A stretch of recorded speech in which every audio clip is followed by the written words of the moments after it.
Awesome. Here we go. Hi, everyone. Thank you. Hello. We are just setting up YouTube. All right, that's all good. There we are. All right, so we are live now on YouTube and Instagram. Wonderful. All right. Hello. Hello, everyone. Hi. Hello. Oh my goodness. We have a lot of international dolls on the call. The call? The stream? You're on the air. That's what it feels like.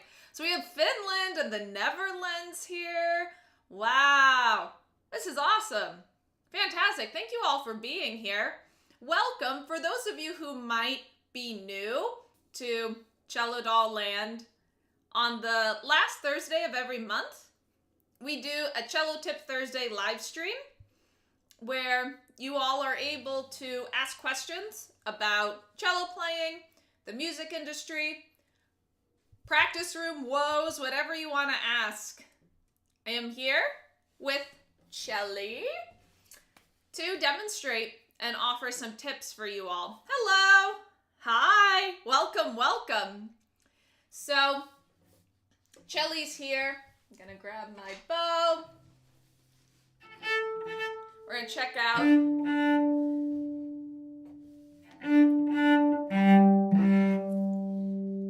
awesome.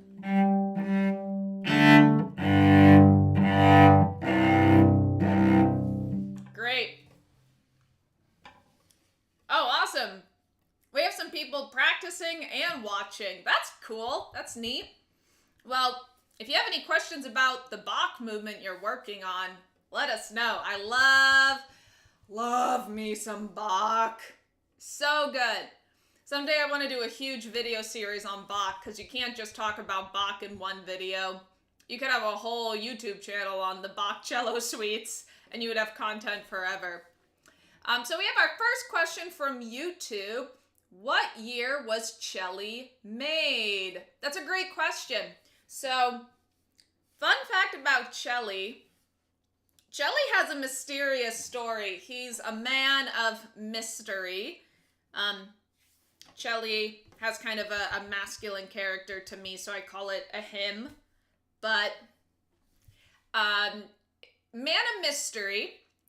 And on the inside, usually, for those of you who might not know, string instruments traditionally have a label on the inside, and on cellos, you can usually see them by looking in, from my perspective, the right F hole on the C string side. So on your C string side, if you gently pick up your cello and you look in the F hole, you will see a sticker. It will have the maker name, at least the year. Sometimes you get the month and year. Sometimes you're lucky enough to get the full date. Cello does not have a label. Man of mystery. There's no label inside of cello. So we don't know who the maker is. Cello was found by a dear friend and luthier that I absolutely adore, Kurt Bryant in Watertown. For those of you in the Boston area who are looking for cellos or someone to do repairs on your cello, he's phenomenal. And cello was found at an estate auction, sitting in an attic, I believe, for quite some time, until I came around. Little pipsqueak 16-year-old me tried cello, and the rest was history. So I've had cello for about 14 years, and I just love it. However, I've talked to multiple luthiers about this instrument, and there are certain trademarks that they recognize from their experience with cellos, which I think is so fascinating. They can tell by the body shape and the varnish color approximately when and where the cello was made. Okay, so based off of varnish color and body shape. So I've had multiple people give me a similar estimate, which is very compelling to me. Generally, cello is a German cello made about the turn of the 20th century. So around the early 1900s. So German made, at least 100 years old at this point, maybe even probably more, maybe 110 years old. And I just wish cello could talk, man, because the story it must have is incredible, but we don't know. Maybe someday I'll find out. Maybe I'll learn more about German makers and I'll see some that look a lot like cello. So that's cello's story. All kind of guesstimates based off of historical practices and what cello looks like. Another question, which suite is your favorite? Well, if you guys haven't noticed, I like things with a dark, dramatic, and gothic flair, so it fluctuates between the 5th suite and the 2nd suite, the C minor suite or the D minor suite. I love how dramatic, dark, yet compelling they all are. If I had to really pick, I tend to lean towards the 5th suite because I think writing a fugue on one instrument is incredibly unique and amazing, and the opening to the 5th prelude is really unique. Sorry, the opening to the 5th suite is very unique because you get a prelude that we see in the other suites. Every suite starts with a prelude, which means in Bach's case, very free form. You might see some repeating ideas, but it's not as strict as a dance structure. It's kind of like the overture or the curtain rising on our story. Very free form. But in the 5th suite, Bach throws in a fugue. So we have this free form, dark, beautiful opening, and then all of a sudden we get a fugue. We get a full-fledged, long, developed fugue out of nowhere. So I think that's pretty unique. So I would say the 5th suite, I think, is my favorite. Difficult to play, of course. Difficult to play multiple voices on one instrument and to weigh important ones, but I would say that's my favorite. My gosh, you all are chatty. I love it. I love all these questions. Holy cow. I'm so excited. Yay. Okay.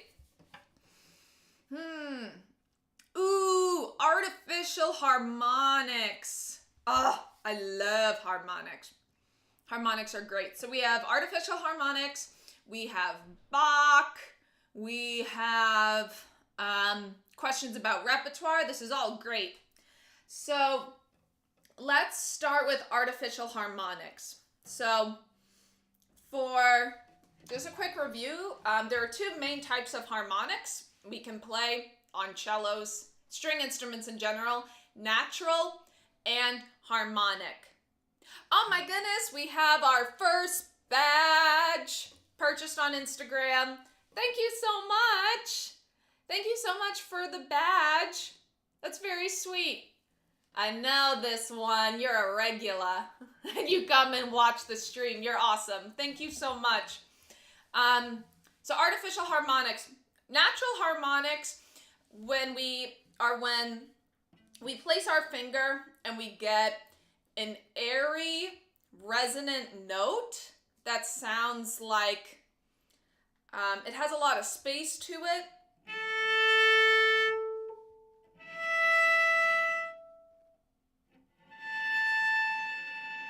So those are some examples of those are examples of natural harmonics. So some natural harmonics.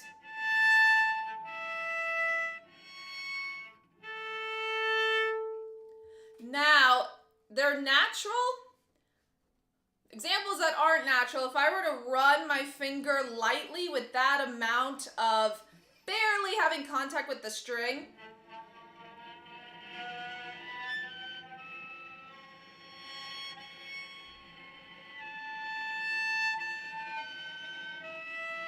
you can kind of hear them coming in and out. Certain spots on the fingerboard don't have that property. So these are harmonics that occur where the string stops at the top, which is the nut up on top, to the bridge. And there are these spots we have harmonics. What our doll is asking about are artificial harmonics where your thumb becomes the nut. The thumb will make a point of contact and will shorten the string length. So now that we do that, we have different harmonics that we're capable of playing, but they're considered artificial because we need the assistance of the thumb. So traditionally, most common type you'll see is a perfect fourth above your thumb. So let's say I am on the pitch E, and I'm gonna build this natural harmonic on this doll wants some practicing tips. Make sure your thumb, step one, make sure your thumb is on the correct note. If your thumb is slightly off, if the intonation isn't right on the money, your harmonic is not gonna sound where you expect it to. If you do get a harmonic, well, the pitch of the harmonic is also gonna be out of tune. So honestly, a lot of people worry about, oh, where's the harmonic? Where is it? And feeling that out, really make sure the thumb is right on the money. So when you have a passage with artificial harmonics, practice the thumb first. A very famous one is in the Shostakovich Cello Concerto. The second movement, potentially that might be what you're working on. I'm not sure, but that's kind of a big common place where cellists encounter a lot of our artificial harmonics. So this one is interesting because it goes between natural and artificial. So if I focus on the artificial, we have a natural to start.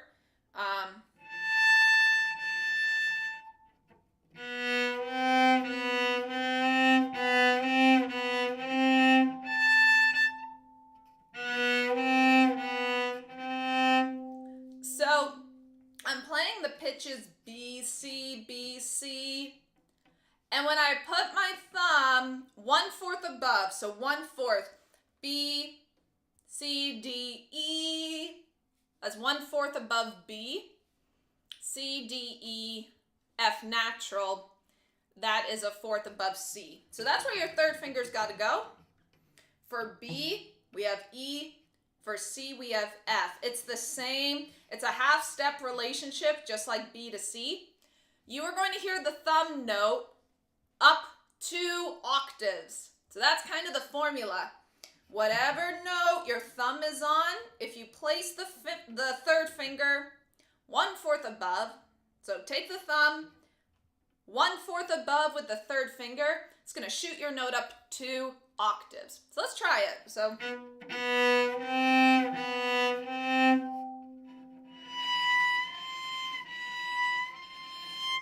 you hear that note relationship?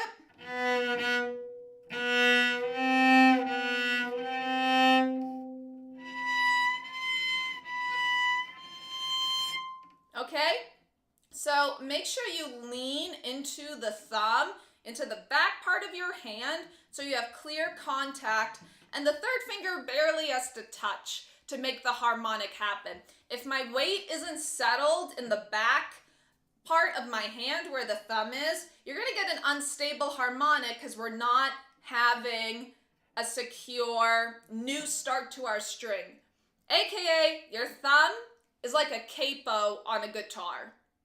A lot of relationships in string playing between guitars and string instruments and the act of using a capo. So this is kind of an example where your thumb acts as a capo, making a new start to your string. If my thumb isn't fully, if I'm not leaning in, notice I'm not saying press, bad word. I call that, in my teaching studio, pressure and press. Those are swear words.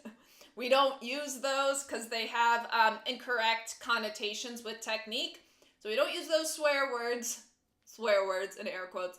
We say lean or wade in. It's a lot more natural and gentle on your facilities than to press. So let's say my thumb isn't quite making good contact.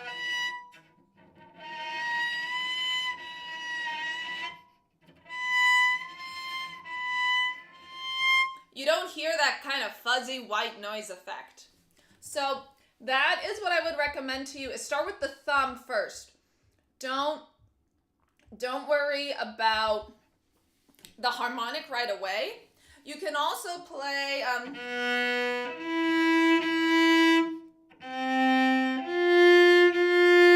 you can also test the accuracy of the third finger with the solid pitch. The final tip I will give you is the best way to play harmonics with the bow. Generally, you want to be closer to the bridge. These are very, very high notes. So you want to be closer to the bridge, and you want to use a slower bow speed to have good contact. It's going to make the harmonics sound thick and have consistent tone. If you're a little too fast,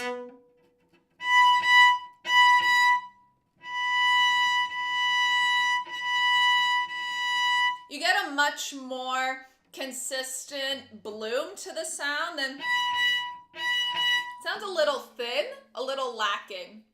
So those are artificial harmonics in a nutshell. Lower harmonics tend to be a little harder because the interval space is bigger between our fingers.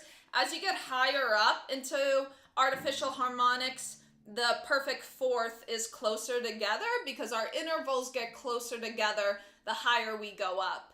You might notice that if you're practicing really high thumb position and it feels like your fingers are on top of one another, whereas here we have even spacing. That's just a property of the instrument. So I'm going to try to play some of the beginning of that Shostakovich excerpt for those of you who are curious. Let's see if I can pull this one out. I haven't worked on this in a bit. Would require practice for sure. It's very delicate, the placement of everything.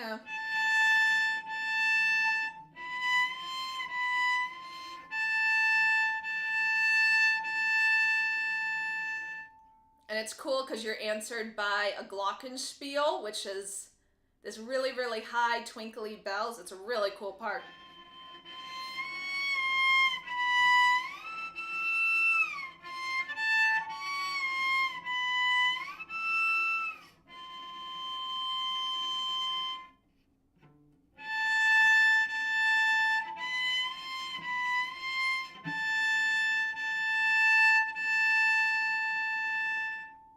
It's a really cool, unique sound for the cello.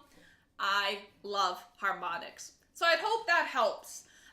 Again, a unique approach to practicing the thumb first. A lot of people get really worried about where the third finger goes, but if the thumb's not right, the third finger won't be right. So again, also weighing in with the thumb.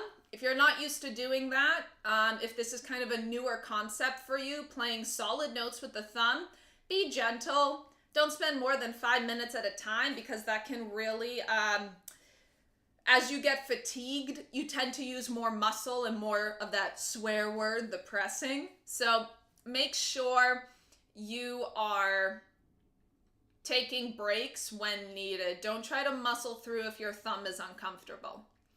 Excellent. Okay, I got a question on the Bach Third Suite. Has the marking presto, but no one plays it at presto, except maybe wisp away. Did Bach intend us to play at 170 BPM? And I'd be interested if Bach had metronomes back then. So one thing that, if you have questions like that, one really awesome thing to do is to look at the Bach Cello Suite manuscript, which is on IMSLP. For those of you who don't know IMSLP, please write it down. I am International Music something library something. Oh, I don't have it memorized, but it's IMSLP. Any music that's in the public domain and widely available is available for free. You can download them as PDFs if the public domain is allowed in your country. So you always got to read the fine text. And you can, I believe you can access Bach's manuscripts, which were penned by his wife, Magdalena. She kind of cleaned up everything that he penned for the cello suites. That is where the marking is. Okay, that was going to be my next kind of clue. Very interesting. Very, very interesting. So, I'm curious, let me look. Very cool. I'm going to take out my Baron writer, and I'm curious because I'm very curious about this. So, third suite, it's very interesting because I have the Baron writer, and the Baron writer edition, some of you might have it as well. It looks like this. It's a blue cover. There are no metronome markings in the Baron writer. So that's very interesting. Yeah, it's not in the Baron writer. I'm curious which movement you're talking about. Are you talking about the courant? That's what I'm wondering, kind of the faster movements. Here's the thing. Bach is incredibly flexible, especially because it's an unaccompanied piece. And I would say you don't want to sound really, really, really, really metronomic when you play Bach because it might sacrifice the phrasing of the lines. Where do you want the phrase to settle in some places? Maybe you are coming to the end of a larger section. The prelude. Sorry about the caps. Oh, that's okay. No, the prelude. Interesting. Nah. So, I'm not sure if you were at the top of the stream when I was talking about the fifth suite prelude, but the prelude is a really, really flexible movement in the Bach cello suites. Typically, they're played with a little more freedom. A lot of people play the first bar very stately, kind of, here we are, and it's not, I don't think I've ever heard the first bar at 170.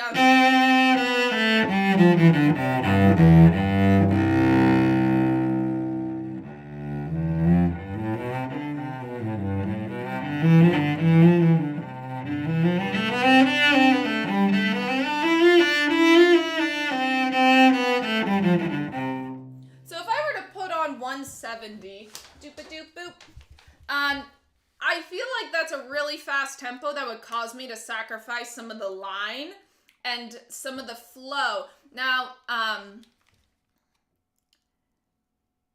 yeah, we are going to get into, yeah. No, it's okay. This is the thing. This is the very unique thing about Bach is there are so many places where there are wiggle room for interpretations in Bach.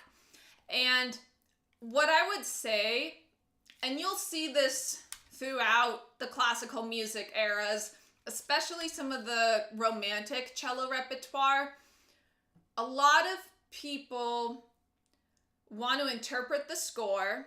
Your goal is to interpret the score, get the musical nuances out of it that will allow you to have a convincing interpretation.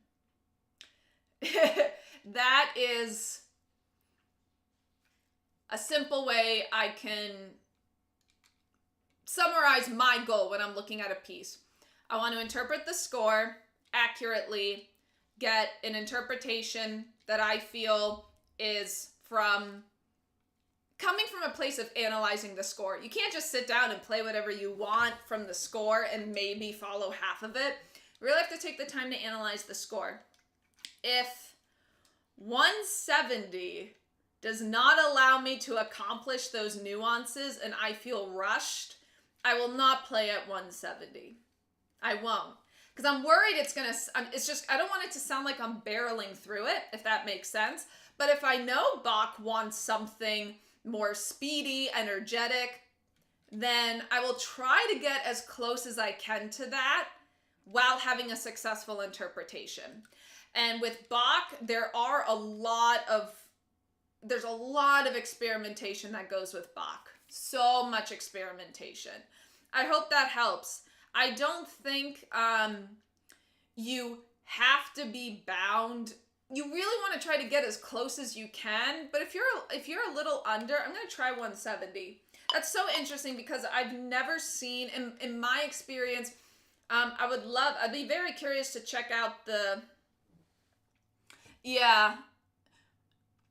I'm very curious. I'm going to go check out the manuscripts later this weekend because I'm very curious as well. Knowing the character of the other preludes and how they're so free-formed, I would find it very surprising if it was a very strict 170. Maybe as you're going through the piece, expanding your interpretation, I would start with a metronome marking that makes you feel like you're in control and you are able to, again, get those nuances. Let's say that's 120. That's fine. There might be some places you want to push the tempo, and maybe at your peak, pushing through a phrase and then relaxing. At the peak of pushing your phrase, you might be at 170. You can think of it that way, at your peak. What's 170? Oh man. Sorry, y'all. You're going to hear my metronome going wild. Oh man. Let's see. Oh man. That's wild. No way. I'm sorry. I don't know. I don't think... Man. Yeah. That's wild. No. I don't know about that. That's really...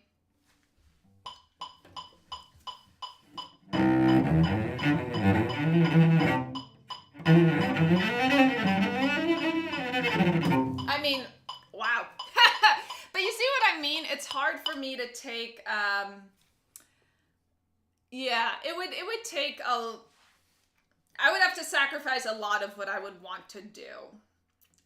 So again, it's one of those things where, and I'm definitely not saying this in your situation at all. This is a general statement, nothing to do with your journey with the Bach Suites, but especially when I was in school, there was always this, well, I can play it faster.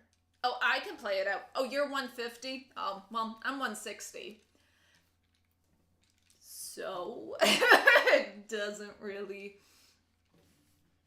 matter. As long as you have a convincing interpretation,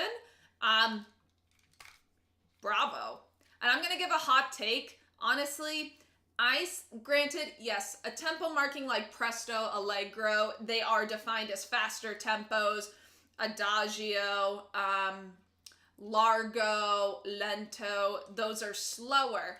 I really think they're also character markings.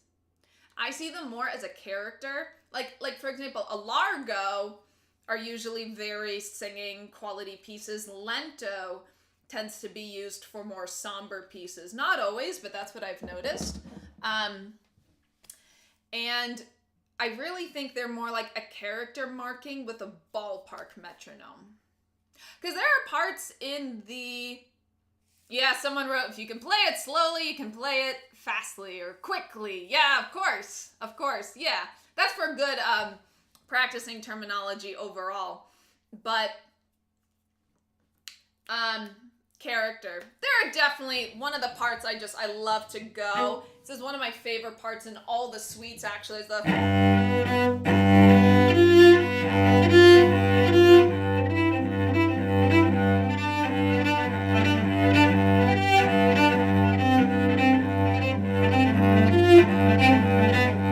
and my big controversial fingering that I love to use. It's not controversial, it's just something I made up to do it. But you're most welcome. What if you want the tempo and the character to be a little more sprightly, a little more bright, as long as it doesn't sacrifice your interpretation. I could have just answered to it that way, but we went on a little journey, and that's what these streams are for, you know? I don't know, I find it's much more valuable to explain things more thoroughly rather than saying, well, this is the way it is. This is the way you should do it. Well, why? I'm all about the why with a lot of things in life, so cool. More questions. More questions. Thank you. That was Canadian Divergent on YouTube. Thank you.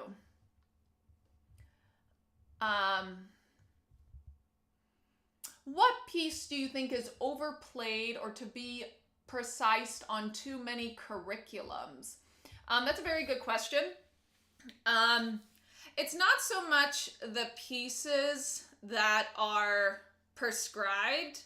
Well, we have the great concertos, right? Everyone wants to play Dvorak, Elgar, Haydn, cello concertos. I definitely think there are very valuable concertos outside of the kind of legendary big ones that I think could be used more. I mean, when I was a freshman, I learned Ernest Bloch's Shlomo, and that piece kicked my butt, man. And it's not as well known, and it's very beautiful. It's very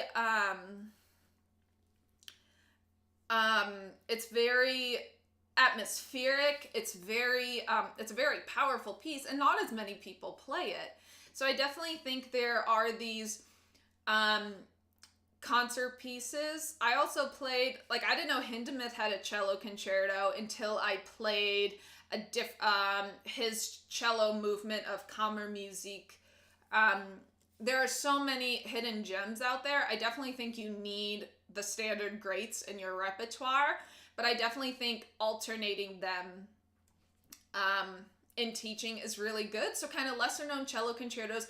The bigger thing I have is people are playing very virtuosic, mature pieces at very young ages. Now, here's an example. I always wanted to play Dvorak cello concerto. I actually didn't get to study it until I was maybe, 23 or 24 years old. Around there. I didn't learn. I mean, yeah, I knew what the opening sounded like and certain parts of it, but I did not look at that piece until my mid-20s. And I'm so glad, because there were a lot of things that I could have gotten by with, but I don't want to play a piece like that, getting by with certain techniques. Like if I got Dvorak concerto when I was 18, I mean, I would have done my best for sure, but I wouldn't have been able to have understood the really the technical precision and how important that is. Also pieces with a very mature, kind of darker themes or stories, like Shostakovich cello concerto, that one, elegy, what an elegy means. And I learned those a little younger when I was naive about concepts like war and persecution and very tragic things that is in human history. Unfortunately, it is a part of human history. And I didn't really understand the tragedy of those themes when I was a teenager.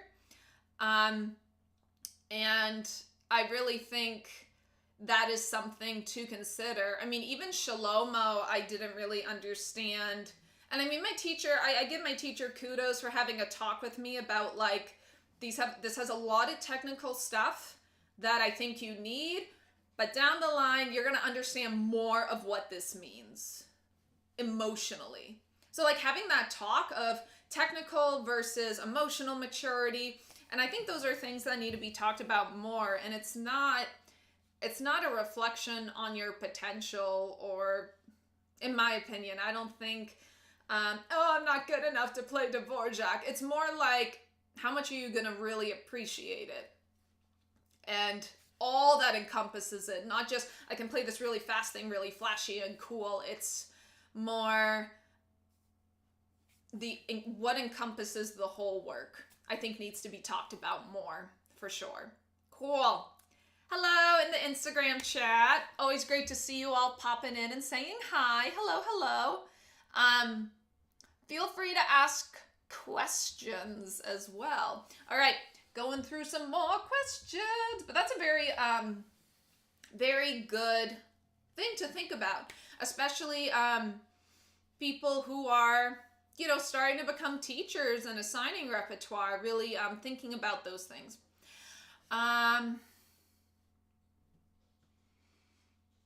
Oh, okay. Oh. Did you ever run into a situation while learning where you realized your cello was really hard to play compared to a higher end one? If so, what did you do?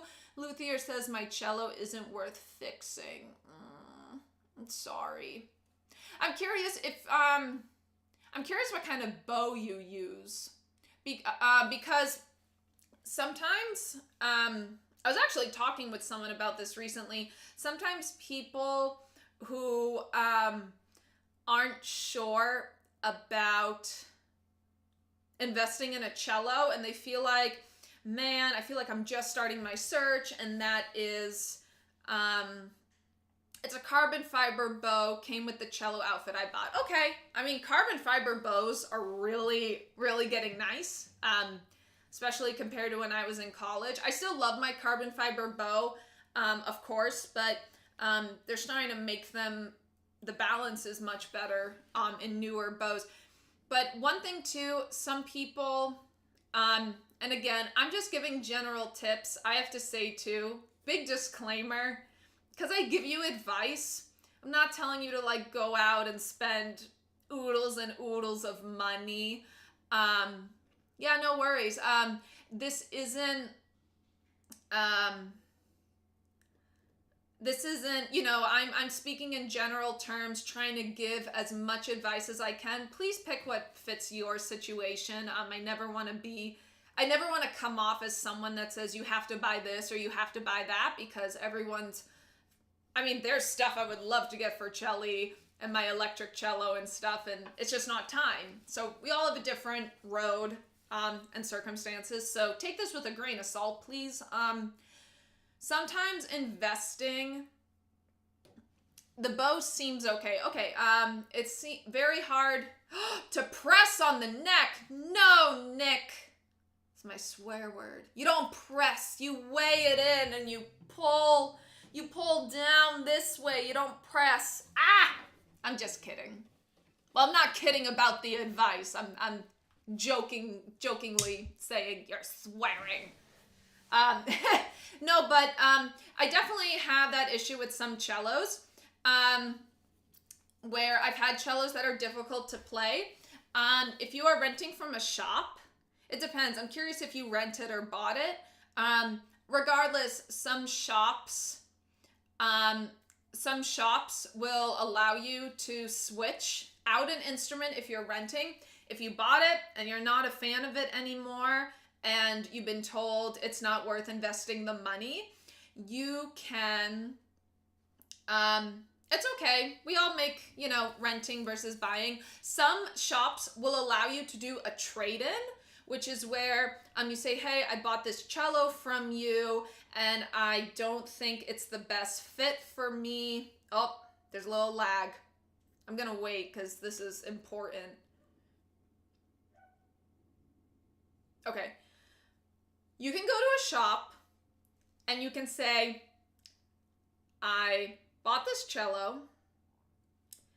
I'm worried it's not the best fit for me anymore. Could I trade it in for something else in your shop? So let's say you bought a cello for $4,000. A lot of string shops, and again, you have to ask, but a lot of them will allow you to trade it in for something that is also $4,000. Because, I mean, they're going to be able to take that cello back and sell it, right? So it's not like they're going to be losing money. They still have your business, and that $4,000, you're just trading it in. The other thing you could do is potentially upgrade, saying, well, I've spent $4,000. I'm going to trade it in Do you have anything maybe around $5,000 and then you just have to pay I know it's a lot of money, $1,000. So see if your shop has a trade-in system. If that shop does not, you could bring it to a different shop that does do trade-ins. The only thing is they have to appraise it on on their own. So, oh yeah, do not buy an Amazon cello. That's decent advice. You know, it's try before you buy is absolutely necessary, and Amazon sometimes usually doesn't allow that for instruments. Try before you buy is crucial. So if your shop doesn't do a trade-in, see if another local shop would.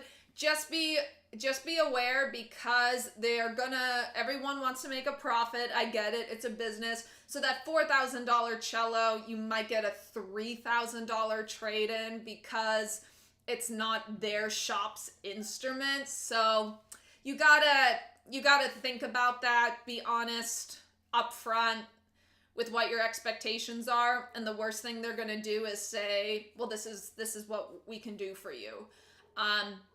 So that is, yeah, priced out of, oh, well, Nick, I really hope wherever you are going, you can see if you can do a trade-in. I would really ask about a trade-in policy for sure.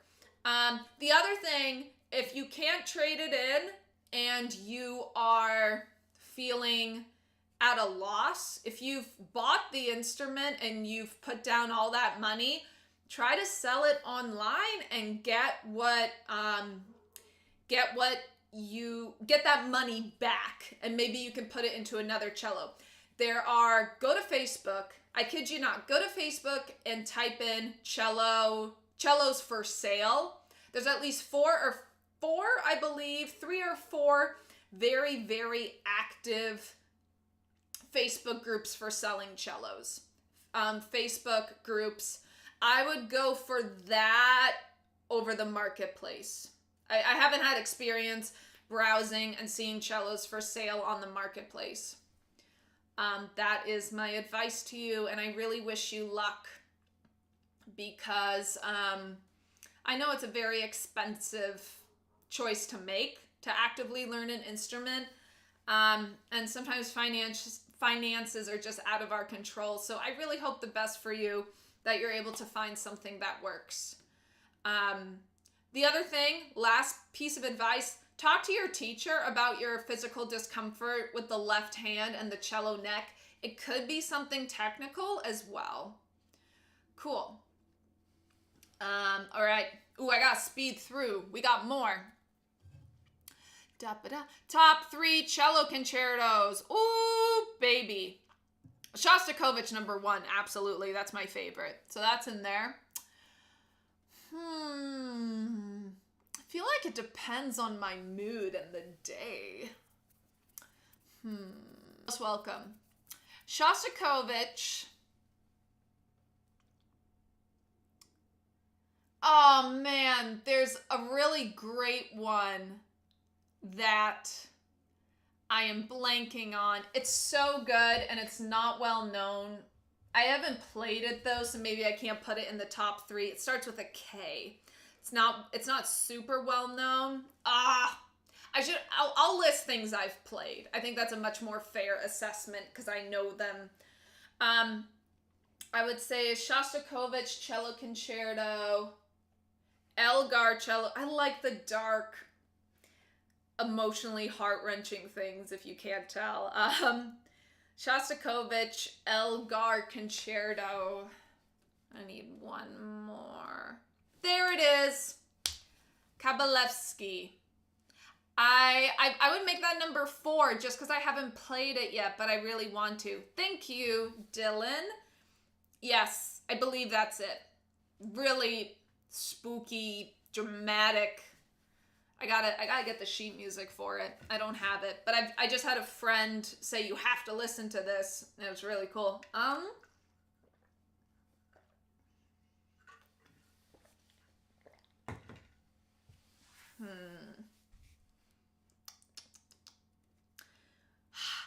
Damn. And for a third one, oh, Schumann. Who am I talking about? Schumann. So Shostakovich. I would say Shostakovich. Shostakovich is number 1. Number 2 and number 3, it's a close tie between Schumann and Elgar. Yuck, modern. I'm sorry. That's just. So one reason I gravitate towards those concertos, I know it's not everyone's cup of tea. That's fine. We allow all musical preferences here. That is, so those types of pieces, that era, the late Romantic, early modernism, that just suits my style of playing much better. Kind of the lighter Baroque playing, classical playing like Haydn. I've played Haydn. I really like Haydn, but I don't connect with it as much. And technically, it's not my strongest area. If I have to be very critical of myself, I believe play it all, learn it all, technical value and everything. I played a mean Haydn in D back in the day, so I can do it, but it doesn't resonate with me as much as the later. And I'm gonna say, I didn't yuck your yum. Don't yuck my yum, okay? You know, you might have a different appreciation, which is awesome and very valuable. And, you know, once you, as you grow and develop, you can play the pieces you like and choose your repertoire for performances, and that's all great. But don't yuck a yum, you know? All right. Doop-a-doop-doop-doop. Okay, technical question. I've been playing the cello for about 4 years, and I still struggle with changing positions, especially when it's octaves. Any tips? Sure. Always tips. I think it's very nice. I have my students, and some of you dolls will say, do you have any tips for me? What if I just went, no, you're on your own. Sorry. I would never say that. Of course I have tips. I love giving you all tips. So octaves. Let's do maybe E to E.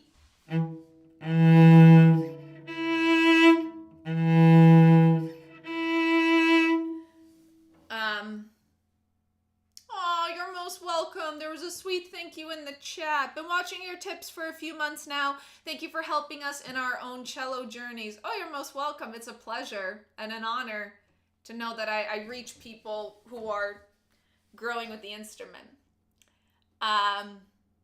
Cool. Awesome. Oh, I know. I'm just pulling your leg about the yuck and the yum. I'm very happy that this community tends to attract open-minded people. It's very awesome. So, I know, I got you. Back to octaves. All right, so I'm gonna do this shift in slow motion, shifting into positions. So, well, let's say you're going from here. The first step in a shift is to prep the left elbow. Everyone's, where do I go? Where do I go? Where do I go? Not the hand, not the finger, wrist, elbow. Lift with your elbow, then slide with the thumb. So elbow, prep, thumb leads. If you can model your shifts that way, you're going to be very successful and have a lot less tension in your life. It's so important. So you lift, and the thumb will slide your whole hand up. A lot of people think about the fingers moving first, and their thumb is tense, and it's digging in their heels, and it's a stiff, bumpy shift. Nope.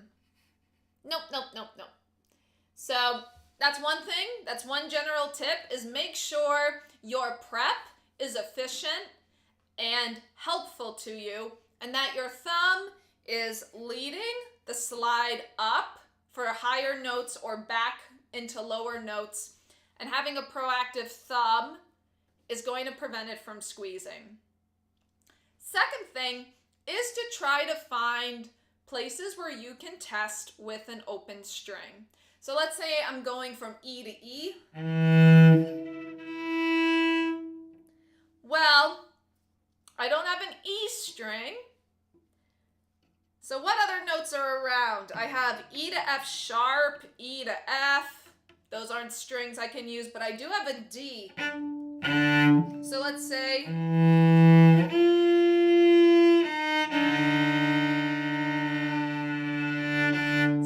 that was sharp.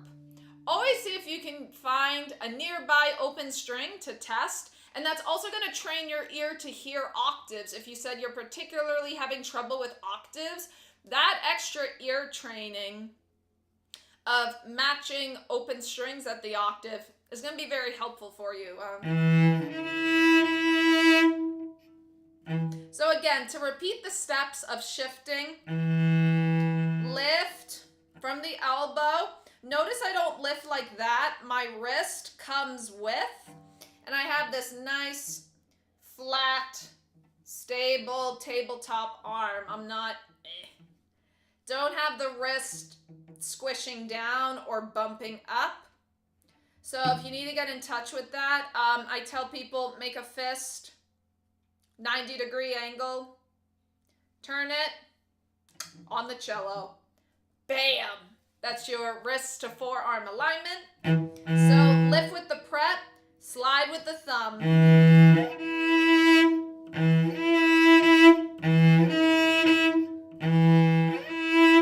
See? When you check the prep, the intonation gets better. Okay? If you're talking about octaves up the A string, perhaps, those are even more crucial to check in on your prep. Aww. Slide slowly to hear the difference.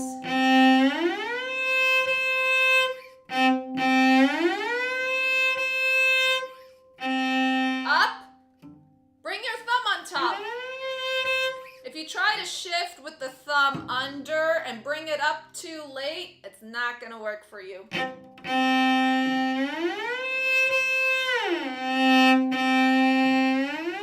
So, thump it on top. You don't have to be that emphatic about it, but place it on top.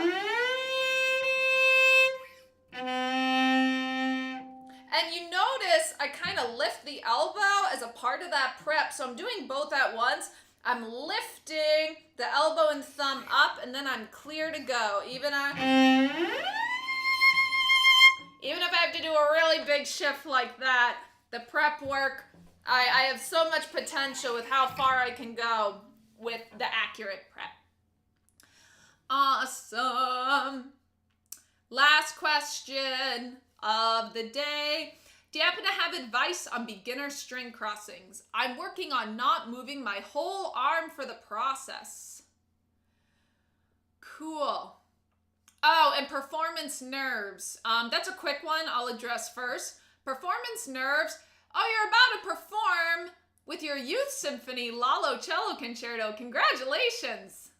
That is awesome. What a great piece. That's also one that's very dramatic and awesome. I will say, well, yeah, bravo, and have a fabulous time and a really fun performance. Performance nerves.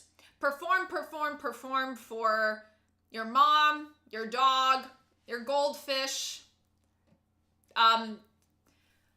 Face chat with your friends. Face chat. What am I saying? I don't have an iPhone, so I don't know all the iPhone lingo. FaceTime. Oh, I don't sound cool. FaceTime. FaceTime your friends. and perform for them. You don't have to listen to the whole thing, but maybe the exposition, or because it's really hard to replicate nerves and the comfort of your practice room, or if you mess up, oh, I can just go back and fix it. Well, not in the concert, right? So I'm going through running it the week of the concert without overdoing it, without being kind to yourself if your body feels fatigued, okay? Being kind to yourself. Try to play it once a day, the full week before the concert. Because by then you'll have 7 run-throughs under your belt. And I know that's a lot. And I know with schooling, I will say I played when I was about your age. Ugh, that saying. Yikes. Makes me feel old. But I know I'm not old yet. I hope you all are still around when I'm old and you want to listen to me yakka yakka yak. I know it's very hard to balance those things with schooling. It was very hard for me, and I played Elegy, which is not nearly as long as Lalo Cello Concerto. So try to find some time. If you think about it, that piece might be 15 minutes. Or at least play 2. Oh, you're homeschooled. That definitely helps. You could play a couple movements a day. Like movements 1 and 2, next day, rotate, go on to 3, and do like kind of a rotating cycle. And doing a run through is very different than playing spots. So when I started repeating run throughs, my performances got consistently better. So that's usually my top piece of advice. And also, it will feel you don't want it to be boring. You want it to still be exciting on the concert date, but it's going to feel more normalized. All right, I'm here. I'm with the orchestra. There are my buddies. There's my family and friends in the audience. We're going to celebrate Lalo and his awesome cello writing. And it's a chance. It's a reward. Performances are a reward. And thinking of them that way too really helped me. And I will say what's helpful for me might not make you feel less nervous. Everyone's different. And through time, you will learn what helps you to feel less nervous. So don't put high demand on yourself. Don't do it. It's not worth it. It doesn't help you. Promise. You're welcome. It's a reward. For hard work, whether you won a competition, it's a reward. Recitals in college, I remember some of my peers, don't come to my recital. I'm like, y'all, I worked hard. You all better come to my recital. I don't care what happens. I worked my butt off. Come hear me play. And I got excited for it. And I enjoyed most of my recitals. There's always a couple where you're like, oops, but it's a reward. It's a reward. Yes, full send it. It's a reward. It's not people work so hard for competitions and recital permissions, and they get to the reward. You get to perform and celebrate your year, or celebrate this competition you won, and then people are nervous and say don't come. Why? You've earned it. You should be proud to have people come. I mean, proud with a healthy ego. You don't want big egos, because the bigger they are, the harder you fall with a big ego. But you should be proud. And even if something doesn't go right, that doesn't mean you didn't earn it any less. Okay? So again, congratulations. Have an awesome concert, man. It's gonna be so great. I'm so excited for you. What a great piece. Okay, string crossings.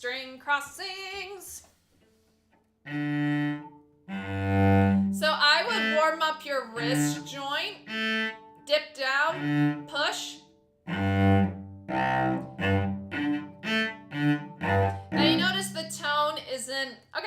high. You notice the tone it's not lush, beautiful cello, but we're just exercising the wrist so you can really see what kind of range of motion you have. Especially if you're trying to unlock your fingers. And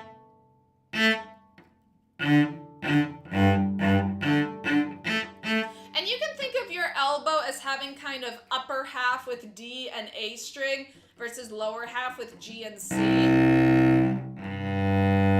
And do a stop and check when your bow comes to the frog if you're worried about, well, that's definitely way too much. So when you come back to the frog, your arm should be close, like you're hugging your cello babe. So make sure, check in when you get to the frog.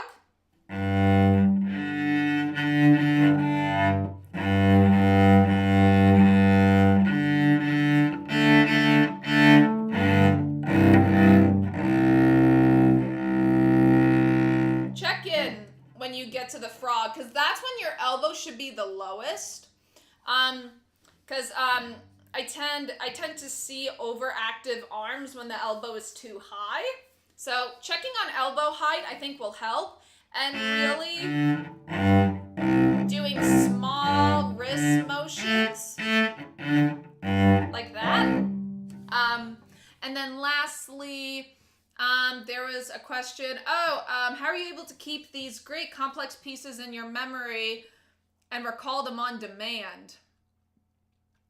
And for the question about string crossings, I do have a free program on my channel. It's my Open Strings October. I don't know if you've checked it out. We work on open strings and all sorts of things like that, like string crossings, bow management, right arm management. There's a link to my website, which has a calendar you can download and adapt to your month with clickable links, all sorts of stuff. So if you want to kind of woodshed some string work, check out Open Strings October. It's a playlist on my channel. You can also go to my website, cellodoll.com, click on projects, the projects tab, and you'll see a whole write-up on Open Strings October. Oh man, how do I have these things in my memory? Well, I tend to rotate what I like to work on. I like to dust off old concertos and Bach, and to keep the facility sharp. And there's a lot of technical parallels between pieces. So what really works, if I'm practicing spiccato, that's applicable to Elgar's second movement. That's applicable to Popper's Elfantaz. That's applicable to movements of Popper. So a lot of parallel techniques, and as you advance, you start to see where these appear in multiple pieces. And it's good to, it helps you to recall these pieces if you work on these techniques, because what changes are the notes and sometimes the tempo. But if you have a solid technique, spiccato, legato, everything in between, that definitely helps with recalling repertoire. I've definitely, a lot of stuff I've played on these streams, I have played more than once, for sure. Not just, oh, thank you. I'll get right back to that, but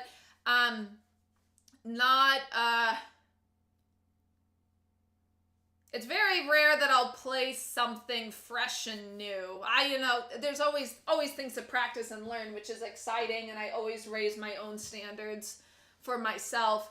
But I've definitely, having played through stuff before, multiple times, you see a cellist. I didn't realize until after, when I was younger in college, I was like, wow, that was an amazing Dvorak concerto with the BSO. Well, that's probably their 20th time playing it, and that's amazing and incredible. And that allows you to have much more confidence when you're demonstrating. The memorization at that point is solid.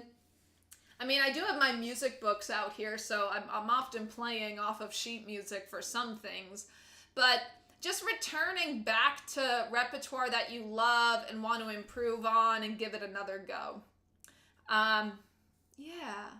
So it's honestly just time and experience and strategic practicing, because I do not have nearly as much time to practice as I used to. So really prioritizing what matters, prioritizing difficult things that are going to keep my facility sharp. And that's what makes it seem like I have a library in my head. I mean, I'm just repeating, returning to things. Yeah. So with time and experience, you'll build your own library. Don't worry. You will. You will. You all will. You all definitely will. Okay. Awesome.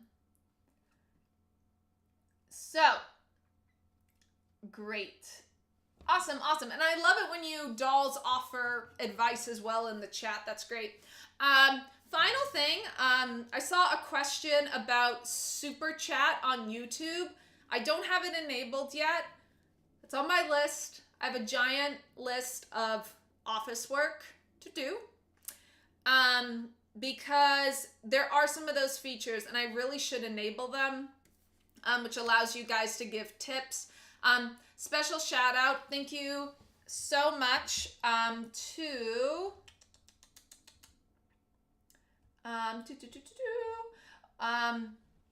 I really hope I'm saying this right, Elspeth. It's a beautiful name. Thank you so much for your PayPal tip.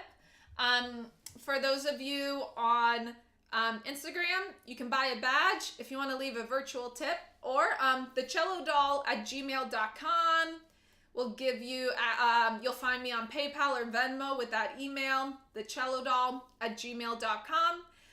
If you're on YouTube, it is this side of my head. You will see a little widget.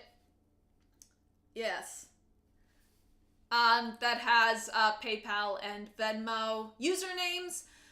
If you would like to leave a virtual tip, that's always highly appreciated. And I will look into Super Chat because I know that's convenient for a lot of you that love to watch streams on YouTube. That will be coming soon. Been a lot of exciting behind the scenes stuff, busy and good. So we're approaching a calm period, so I'll definitely check that out. It's totally optional. Don't worry about it. If you would like, it's always appreciative and goes right back into Cello Doll.